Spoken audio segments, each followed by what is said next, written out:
আমরা 2025 সালের মধ্যেই আমরা জাতির বহুল প্রত্যাশিত নির্বাচন, এই নির্বাচনটি আমরা প্রত্যাশা করছি। এমন কোনো ফাঁদে পা দেওয়া ঠিক হবে না কোনো অবস্থাতেই। যেই ফাঁদে পা দিলে পরাজিত শক্তি আবার পুনর্বাসিত হওয়ার কোনো ক্ষেত্র তৈরি হয়। যে মহান আল্লাহ তাআলার অপার অনুগ্রহে বহু শহীদের শাহাদাতের মধ্য দিয়ে বাংলাদেশ ফ্যাসিবাদ থেকে মুক্ত হলেও পরাজিত ফ্যাসিস্ট এবং তার দোসরদের অবিরত কূটচাল আর ষড়যন্ত্র থেকে, চক্রান্ত থেকে দেশ এখনও পর্যন্ত মুক্ত হয়নি।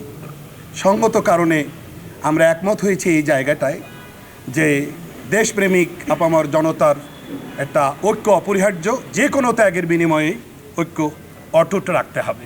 এটা একটা মৌলিক জায়গা। যমুনা রাইস কুকারে আছে 3-in-1 ফাংশন। যমুনা রাইস কুকার, স্মার্ট রান্নায় আধুনিক জীবন। আমরা খুব যৌক্তিক সময়সীমার মধ্যে আমরা দ্রুত নির্বাচন চাই। এটা আগেও আমরা মাননীয় প্রধান উপদেষ্টার সঙ্গে যতবারই আমরা সাক্ষাৎ করতে গিয়েছিলাম এটা বলেছিলাম। এখনও আমরা বলছি যে আমরা প্রয়োজনীয় সংস্কার শেষ করে আমরা 2025 সালের মধ্যেই আমরা জাতির বহুল প্রত্যাশিত নির্বাচন, এই নির্বাচনটি আমরা প্রত্যাশা করছি।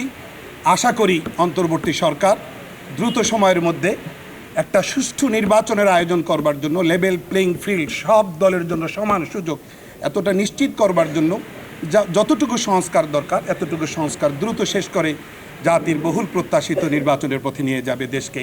আমরা এমনটা প্রত্যাশা করছি। আমরা দ্রব্যমূল্যের ঊর্ধ্বগতি নিয়ে আলোচনা করেছি। আমরা জনসাধারণের জানমাল, ইজ্জত, আবরুর নিরাপত্তা বিধান এই বিষয়টা নিয়ে আমরা আলোচনা করেছি। আগামীতে রাষ্ট্র ক্ষমতায় আসলে আমরা কোরআন সুন্নাহ বিরোধী কোনো আইন করব না, এইরকম বিষয়টা আমাদের মধ্যে আসছে। আলহামদুলিল্লাহ, জাতির কাছে আমরা কমিটেড। আমরা ধর্মীয় মূল্যবোধকে আমরা গুরুত্ব দিয়ে পথ চলব। আল্লাহ তাআলা যেন আমাদেরকে একসাথে পথ চলার তৌফিক দান করে।